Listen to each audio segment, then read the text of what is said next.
नमस्कार, my name is Gajendra Dutt Sharma and you are watching English. और इस वीडियो में 10 क्वेश्चंस हम डील करते हैं जो कि एमसीक्यूज की फॉर्म में है। ये सभी questions literature, grammar and vocabulary से रिलेटेड क्वेश्चंस हैं। इन क्वेश्चंस में क्वेश्चन के आंसर से लेकर के और उनसे रिलेटेड जितनी भी अदर इंफॉर्मेशन होती है जो कि एग्जाम ओरिएंटेड पॉइंट्स हैं, उनकी कॉम्प्रिहेंसिव एक्सप्लेनेशन आपको यहाँ पे मिलती है। साथ ही साथ एक और इन्फॉर्मेशन है कि 20 दिसंबर से एक नया बैच एक्सक्लूसिवली टीजीटी के लिए चल रहा है, जो कि क्रैश कोर्स की तरह है। ये बैच अप्रैल तक चलेगा। अप्रैल तक यानी कि जब तक एग्जामिनेशन नहीं हो जाता। क्लास 1.5 घंटे तक चलती है और इसमें लिटरेचर का सारा सिलेबस, ग्रामर का और वोकेबलरी, इन सब का रिवीजन भी होगा और एक सर्टेन पीरियड पे जो मॉक टेस्ट भी होगा। इसको आप ज्वाइन कर सकते हैं और जिसको भी ज्वाइन करना है इस नंबर पे मेरे से कांटेक्ट करके आप अपने आप को रजिस्टर करा सकते हैं। साथ ही जो हमारी बुक है टीजीटी के लिए, जो ocean of literature,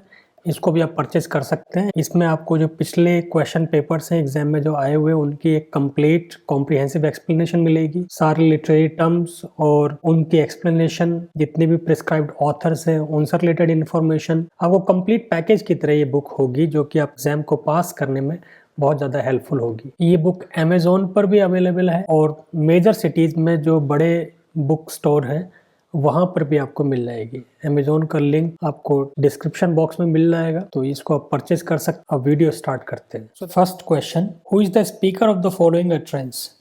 Imperious Caesar dare and turn to clay, might stop a hole to keep the wind away. Who speaks these lines? Is it Hamlet, Brutus, Mark Antony or Horatio? The correct answer is it was uttered by Hamlet in Act 5, Scene 1, जो famous grave digger scene जो है। ये line address किसको की गई है? Horatio को। Grave digger scene में जो होरेशियो और हेमलेट की बात होती है, होरेशियो हेमलेट से पूछ रहा है कि जो अलेक्जेंडर द ग्रेट जब वो बैरी किया होगा तब, और जो स्कल जैसे कि मिल रहे हैं अब ग्रेप्स को डिक करने के बाद में, तो क्या मतलब मॉडिफिकेशन है, क्या चेंज है, और whether they remain the same after they are no more, और does the greatness transfer even after the death. तो वहां पे वो कह रहे हैं कि इवन जो ग्रेटनेस है वो ग्रेटनेस मरने के बाद भी ट्रांसफर होती है। One who has died does not mean that his greatness will also stop. वो ग्रेटनेस आगे इंस्पायर करती है, वो इंस्पायरिंग है। जो great people even they are no more, they keep on inspiring the people. फिर वो यहाँ पे लाइन बोलते हैं कि just like imperious Caesar, he was the master imperious. Julius Caesar was the brave of braves and he was the powerful ruler of Rome. Even when he was dead and his body turned to clay just like soil. So उस soil को भी अगर use किया जाए, might stop a hole to keep the wind out. तो एक patch का काम कर सकती है वो soil भी। क्या है? एक पैच का काम कर सकती है दीवार का प्लास्टर करने में। इवन जूलियस सीजर की बॉडी भी उस दीवार के लिए एक पैच का काम कर सकती है। So the great people remain always contextual, inspiring. यहाँ पे उस बात को ये कह रहे हैं। Next question, what does the word sinken refer to? The pronunciation is also important. Sinken, सा ई इंग, सिंकेन। So cinquain refers to 6-line stanza, 5-line stanza, 7-line stanza, 4-line stanza. The correct answer is it is 5-line stanza. It's a kind of stanza of 5 lines with varying meter and rhyming scheme. 6-line stanza के लिए क्या word होता है? Sestet भी होता है, सेक्सेन भी होता है एंड बर्न्स स्टैंजा भी होता है। सेस्टेट भी 6 लाइन का होता है, सेक्सेन भी 6 लाइन का होता है, बर्न्स स्टैंजा भी 6 लाइन का होता है। 7 लाइन स्टैंजा के लिए क्या क्या वर्ड्स हैं? एक तो सेप्टेट होता है, एक हेप्टेटिश होता है और एक राइम रॉयल। ये तीनों भी 7 लाइन के स्टैंजास होते हैं। 4 लाइन का स्टैंजा को क्या कहते हैं? क्वाट्रेन भी होता है, बैलेड स्टैंजा भी होता है। Next question, which of the following characters is not a passion's slave in the play Hamlet? Is it Hamlet, Polonius, Horatio और Laertes? The correct answer is it is Horatio. Horatio is a very rational person. He is a very rational man. He is also a foil to Hamlet. Foil कौन से characters होते हैं? जो कि main characters का credit भी ले लेते हैं। मतलब they steal the show. Main character से ज्यादा अटेंशन कई बार आपकी साइड हीरो पे रहती है, साइड कैरेक्टर पे रहती है। होरेशियो हैमलेट में उसी तरह का कैरेक्टर है जो अपनी ब्रेवरी के लिए, अपनी विजडम के लिए, अपनी रैशनैलिटी के लिए और हमेशा ही होरेश हैमलेट के लिए एक बेस्ट फ्रेंड, एक सच्चे दोस्त की तरह रहता। पैशन स्लेव का मतलब क्या है कि one who does not get carried away, doesn't get carried away, one who is not swayed by the emotions, बहुत कूल हेडेड होकर के अपने सारे डिसीजंस लेने वाला, जो हैमलेट के लास्ट टाइम तक साथ में रहता है। Next question, John Milton in Areopagitica draws a comparison between the suppression of ideas in the Protestant state and church persecution of the heretics, states burning of the books, killing of rationality, or none of the above. As you know that Areopagitica is written for the freedom of press. Complete title क्या है इसका? Speech of Mr. John Milton for the liberty of unlicensed printing, addressed to the Parliament of England. So unlicensed printing, उसके लिए इन्होंने ये prose tract है। It is a prose tract. As a pamphleteer जो Milton के important works हैं उसमें Areopagitica बहुत इंपॉर्टेंट वर्क। इसमें इन्होंने जो suppression of ideas in the Protestant state को किससे कंपेयर किया हुआ है? Church persecution of the heretics. John Milton को जो दो अथॉरिटीज थी, चर्च अथॉरिटी एंड रॉयलिस्ट यानी पॉलिटिकल अथॉरिटी, इन दोनों में ही बहुत ज़्यादा शॉर्ट कमिंग्स लग रही थी, तो उनको यहाँ पर इन्होंने कंपेयर भी किया है। Just like Protestant state suppresses the ideas, in the same way, church also persecutes the heretics. इन्होंने ये भी कहा है कि burning of book and killing of man, ये दोनों ही कैसे हैं? अनलॉफुल मर्डर है। ये एग्जाम के पॉइंट ऑफ व्यू से बहुत इंपॉर्टेंट इनका प्रोज ट्रैक्ट है, इसकी समरी आप पढ़ सकते हो। Next question, circle the only word that completes the fixed collocation in this sentence. What is collocation? Collocation is the habitual juxtaposition of particular word with another word. Actually कुछ words ऐसे होते हैं कि एक वर्ड को आप बोलो तो दूसरा आपके ऑटोमेटिकली माइंड में आ जाता है, तो वो जो जक्स्टापोजिशन है दोनों को साथ में रखने का, उसको कोलोकेशन कहते हैं। So it's a habitual juxtaposition of a particular word with another word with a frequency greater than chance. It is not a chance that both the words are coming together. ये frequency इतनी है कि आपको फिर बिना बोले ही बहुत सारे words, एक बोलो तो दूसरा आ जाता है। So please arrive in time for the meeting. So it is always good time. Please arrive in good time. Good time यहाँ पे क्या है कि जैसे टाइम से आ जाना, टाइम से का मतलब कि डोंट बी लेट। एक ग्रेट टाइम भी आता है वैसे तो, ग्रेट टाइम के लिए जैसे हैव अ ग्रेट टाइम या I had a great time, तो ग्रेट टाइम का मतलब क्या है कि इट वाज एंजॉयबल टाइम, एक अच्छा समय बीतना। तो यहाँ पर वो दूसरा है। और गुड टाइम का मतलब क्या है कि इन टाइम, जैसे होता है ना in time, in time when you reach before time, और ऑन टाइम एग्जैक्टली शार्प, मतलब he came on 10 o'clock so he came on time, but he came on 9:15 so he came in time. Next question, underline the passives in these sentences. कौन सा portion इसमें passive है और उसका फिर active कैसे बना सकते हो, इसके लिए आप ये कर लीजिए। They are believed to have left, so they are believed, ये पोर्शन है पैसिव का। अब इसको एक्टिव में अगर करोगे आप तो कैसे बन जाएगा? जैसे people believe that they have left the country। अब जब ये that clause आती है तो वहां पे आप इसको infinitive में कन्वर्ट कर देते हो। So they believe that they have left the country. So people believe का ही क्या हो जाएगा? They are believed। इस that clause को आप कैसे चेंज कर लोगे? क्योंकि सेम ही सब्जेक्ट है तो वहां पे फिर आप इन्फिनेटिव से लगा सकते। इन्फिनेटिव भी कैसा? परफेक्ट इन्फिनेटिव ही लगेगा, क्योंकि यहाँ पे perfect means they are believed to have left, यहाँ से ये पोर्शन जो है वो इन्फिनेटिव में चला जाएगा, to have left the country. इस तरह के सेंटेंसेस ऐसे ही पैसिव में बनते हैं। दूसरा, she is thought to have been smuggled out of the country in the back of a lorry.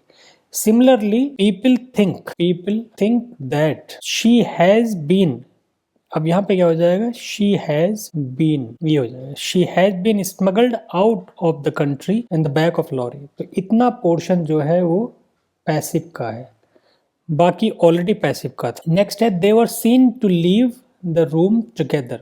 तो they were seen, people saw, people या फिर इनफैक्ट आप ऐसा भी कह सकते हो दे सॉ देम, तो दे सॉ देम रिपीटेटिव हो जाएगा, इसलिए पीपल ठीक है, people saw them leaving the room together. So leaving the room, और इवन आप लीव द रूम भी कह सकते हो, लीव द रूम भी ज्यादा बेहतर रहेगा इसमें। They saw them leave the room together, इसीलिए इसका फिर यहाँ पे क्या आ जाएगा, टू लीव।